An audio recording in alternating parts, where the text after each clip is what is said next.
Top quality और consistent performance के लिए सिर्फ सिल्वर पंप नाम याद रखना। ದಕ್ಷಿಣ ಕರ್ನಾಟಕದ ಹಲವೆಡೆ ವರುಣಾರ್ಭಟ ಜೋರಾಗಿದೆ. ಚಿಕ್ಕಮಗಳೂರು ಜಿಲ್ಲೆಯಲ್ಲಿ ತಡರಾತ್ರಿ ಸುರಿದಂತ ಮಳೆಗೆ ಮನೆಯ ಗೋಡೆ ಕುಸಿದು ಕೊಪ್ಪ ತಾಲೂಕಿನ ಹೊಸೂರು ಗ್ರಾಮದಲ್ಲಿ ಘಟನೆಯೊಂದು ನಡೆದಿದೆ. ಇನ್ನು ಮನೆ ಗೋಡೆ ಕುಸಿದು ಗಿಡ್ಡಪ್ಪ ಕುಟುಂಬ ಕಂಗಾಲಾಗಿದ್ದು, ಮನೆಯಲ್ಲಿದ್ದಂತಹ ವಸ್ತುಗಳು, ದವಸ ಧಾನ್ಯ ಸರ್ವನಾಶವಾಗಿದೆ.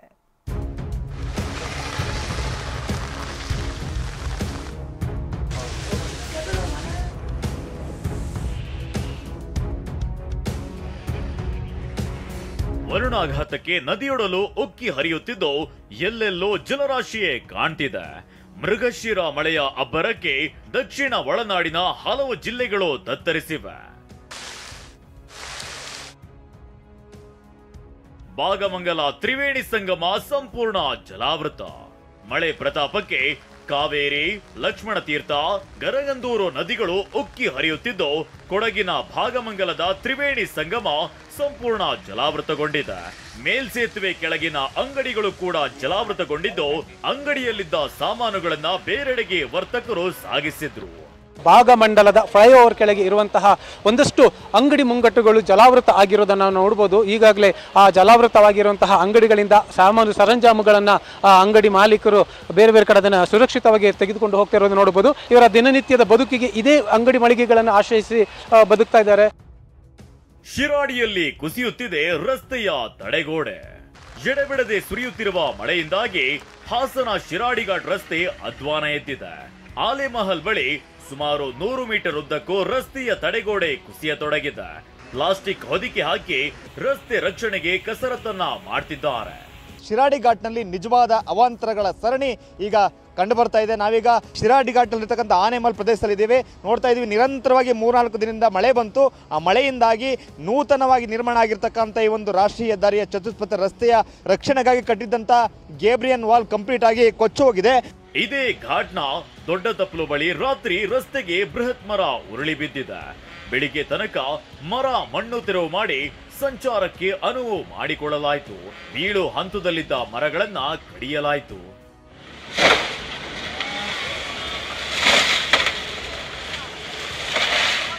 ಚಿಕ್ಕಮಗಳೂರು ಜಿಲ್ಲೆಯ ಶೃಂಗೇರಿ ತಾಲೂಕಿನ ನೆಮ್ಮಾರು ತನಿಕೋಡು ಬಳಿ ಗುಡ್ಡ ಕುಸಿದು ಅವಾಂತರವಾಗಿದೆ.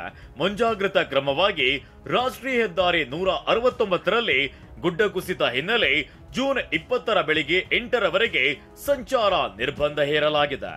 ತನಿಕೋಡು ಚೆಕ್ ಪೋಸ್ಟ್ ನಿಂದ ಎಸ್ಕೆ ಬಾರ್ಡರ್ ವರೆಗೆ ಸಂಚಾರ ನಿಷೇಧ ಹೇರಿ ಚಿಕ್ಕಮಗಳೂರು ಡಿಸಿ ಮೀನಾ ನಾಗರಾಜ್ ಸೂಚನೆ ನೀಡಿದ್ದಾರೆ. ನಿರಂತರ ಮಳೆಗೆ ಶಿವಮೊಗ್ಗದ ತುಂಗಾ ನದಿ ತುಂಬಿ ಹರಿಯುತ್ತಿದೆ. ಈಗಾಗಲೇ ಡ್ಯಾಂನಿಂದ 37,000 ಕ್ಯೂಸೆಕ್ ನೀರನ್ನ ಹೊರಬಿಟ್ಟಿದ್ದು, ನದಿ ತಟದಲ್ಲಿರುವ ಬಡಾವಣೆ ಜನರಿಗೆ ಪ್ರವಾಹದ ಆತಂಕ ಮನೆ ಮಾಡಿದೆ.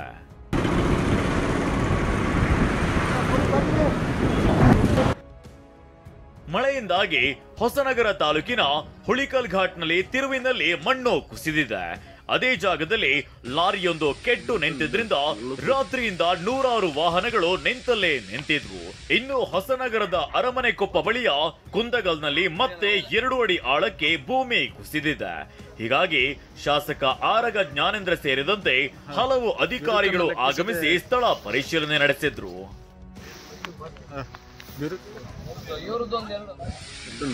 ಸಾಗರ ತಾಲೂಕಿನ ಸುಳ್ಳಳ್ಳಿ ಗ್ರಾಮದಲ್ಲಿ ಹಳ್ಳ ಕೊಚ್ಚಿ ಹೋಗಿದ್ದು, ಹರಿಯುತ್ತಿರುವ ನೀರಿನಲ್ಲಿ ಮಕ್ಕಳು ಶಾಲೆಗೆ ತೆರಳಲು ಪರದಾಡ್ತಿದ್ದಾರೆ. ಇನ್ನು ವಿಶ್ವವಿಖ್ಯಾತ ಜೋಗ ಜಲಪಾತ ಧುಮ್ಮೆಕ್ತಿದ್ದು, ಪ್ರವಾಸಿಗರ ದಂಡೆ ಫಾಲ್ಸ್ ನೋಡಲು ಬರ್ತಿದೆ.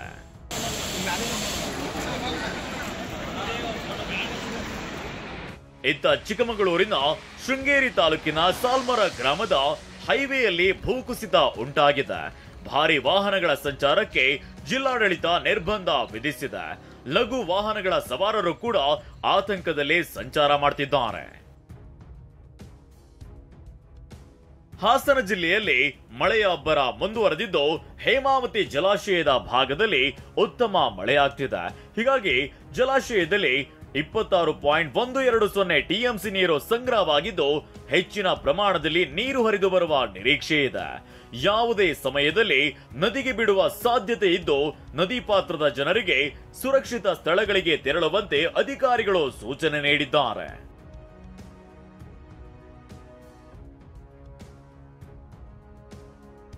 ಕಳಸಾ ತಾಲೂಕಿನ ಮೆರಸಣಗಿಯಲ್ಲಿ ಮರ ಬಿದ್ದು ಮನೆಯ ಮೇಲ್ಚಾವಣಿ ಪುಡಿಪುಡಿಯಾಗಿದ್ದು ಪ್ರೇಮ ಅನ್ನೋರಿಗೆ ಗಂಭೀರ ಗಾಯಗಳಾಗಿದೆ. ಇನ್ನು ತರೀಕೆರೆ ತಾಲೂಕಿನ ಕಲ್ಲತ್ತಿಗಿರಿಯಲ್ಲಿ ಫಾಲ್ಸ್ ಮೈದುಂಬಿ ಧುಮ್ಮಿಕ್ತಿದೆ. ಇನ್ನು ಕಲ್ಲತ್ತಿಗಿರಿಯಲ್ಲೇ ಕಾರೊಂದರ ಮೇಲೆ ಮರ ಉರುಳಿ ಬಿದ್ದು ಕಾರು ಜಖಂಗೊಂಡಿದೆ. Bureau report, TV9.